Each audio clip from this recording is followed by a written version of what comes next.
Most of what we do on a daily basis is automatic, like brushing your teeth. You do not even think about it, and most of the time you do not even realize that you are doing it. This is especially true with how you handle your money, and the truth is you might be accidentally making yourself poor every single day. Before we jump into these 8 habits, I want you to do one thing for me right now. Go down to the comments and type your current age and exactly how much money you are investing into the market every single month, whether it is $5 or $5,000. Let us see who is actually serious about their future. And if you are still just thinking about it, type 0. Because today is the day we change that. In this video, I'm going to talk about 8 money habits that keep you poor before recognizing these 8 bad money habits. I was always in debt and had trouble saving any money, but once I realized what I was doing, I started replacing bad money habits with good money habits. And that is exactly what helped me pay off $80,000 of student loans in just a few years. And to finally start investing my money so that I could work smarter, not harder. Your habits have ripple effects that get compounded over time, and they ultimately determine who you become and whether you will end up rich or poor. That is why it is super important to recognize any bad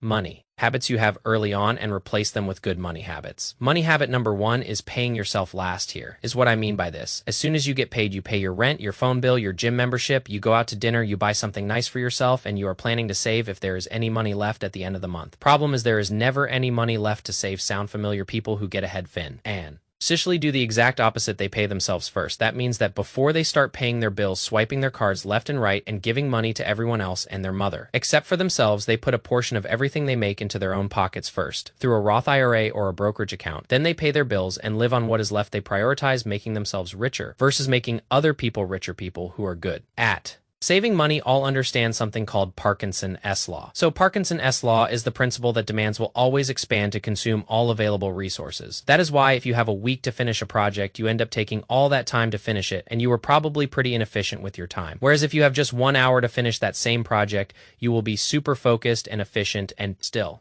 get it done. So work expands to consume all available time, and it is the same with money. Your spending will expand to consume all available money. Whether you have $100 or $100,000, your expenses will keep increasing to consume all the money that you have. That is why making more and more money is not always the answer, and saving money after you do all your spending is just not going to work, because your spending will always rise to just eat up all that money. You got to pay yourself first. You got to treat saving money like a bill. So as soon as you get paid, commit to setting aside 10% or 20% or whatever percentage that you can handle, and put that towards VO or VTI, and then just live on what is left. The next money habit to give up is trying to keep up with friends who have expensive taste. You have friends who always want you to go out to expensive restaurants and go shopping with them and go on trips with them and stay in nice hotels. If you have friends with bigger budgets than yours, then it is okay to be authentic and say, hey, I cannot do that because I am working towards some financial goals right now and I need to save money. It is out of my budget. If they are real friends, they will understand everyone has very different levels of tastes as well as very different budgets. So trying to keep up with everyone around you is going to leave you broke and in debt. This includes friends as well as people you see on social media. The reality is the average person has very little in savings and a massive amount of debt. And that is not even including mortgages. So a lot of what you see in terms of amazing lifestyles on social media is often just an illusion. I think it basically comes down to this. Would you rather look rich or would you rather be rich? If you dream about becoming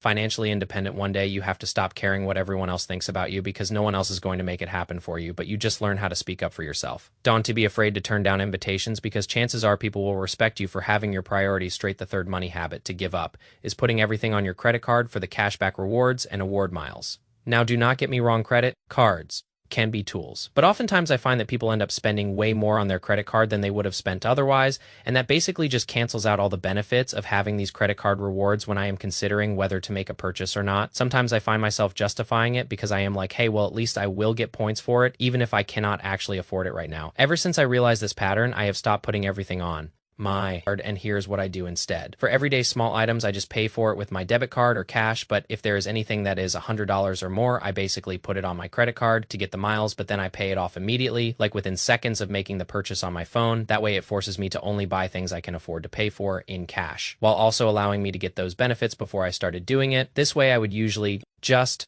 rack up a balance, and then every month I would be shocked at how much I had spent, because putting things on plastic really has a way of making you spend mindlessly money. Habit number 4 is having disorganized finances. Having disorganized finances is basically another way of keeping your head in the sand. If you have credit cards open everywhere, student loans that you do not really know the balance for, and you are not really sure what you are spending every month, then it is really time to consolidate and use a spreadsheet or an app to track everything. It really only takes a few minutes to set up, and it is totally worth your time looking at your net worth every month. Is hugely motivating, and it forces you to keep your finances organized because you know where all your money is at. All-time something also helps with keeping your finances organized is choosing a financial institution that offers a wide range of services like Fidelity or Vanguard so you can see your checking and your Roth IRA in one place. The key is to just get up that courage to really look at where you stand financially until you know what your starting point is. It is impossible to get to where you want to be money. Habit number 5 is numbing yourself to debt. We live in a society where practically everybody has debt. It has become totally normal for someone in their 20s to have tens of thousands of dollars of student loan debt, and it is totally normal for someone in their 40s to have a mortgage, a car loan, and credit card debt. But listen up, just because everyone else lives with debt does not make it okay for you to live with debt. Either do not get into debt if you do not have to just pay for things in cash if you can. Not afford it, do not buy it. Do not get a $1,000 car payment just to look cool in a new truck, when a 2006 Toyota will get you to the same place and let you invest that $1,000 into SHD or VO instead. The status quo is to live with debt, but do not settle for the status quo. Money habit number 6 is paying extra due to lack of plan.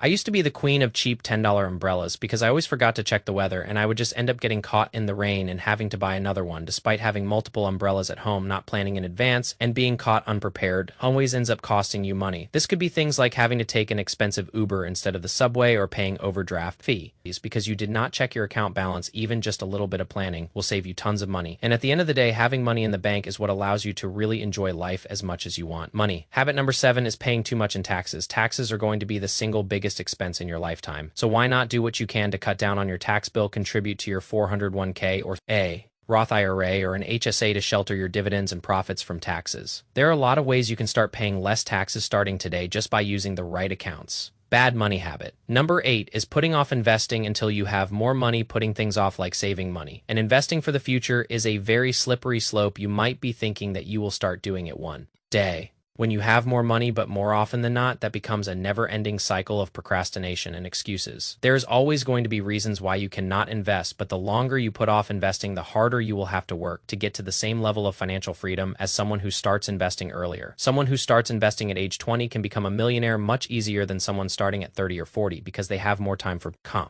compounding to work its magic, even if it is just $50 a month. Start investing. Now, do not wait. It is really easy to get started if you just stick your money in some low-cost index funds like VOO or VTI and let it grow for decades. If the idea of saving and your money just is not fun for you, then just try to reframe how you think about it. It is not about discipline and deprivation. It is about taking care of future you. It is a form of self-care, and self-care is fun because it makes your life so much better. If you have recognized yourself doing any of these money habits, just be gentle with yourself. Most of us do not learn this stuff in school, and we do not learn it from our parents. It is all about having the awareness and the financial literacy to notice whether your daily actions bring you closer to your financial goals or take you further from them. It is never too late to replace bad money habits with good money habits and to just improve your relationship with money if you want to keep the ball rolling. Make sure to check out my channel for more videos to inspire you and teach you more about money. Remember that time in the market beats timing the market every single time. Hit that subscribe button. Peace.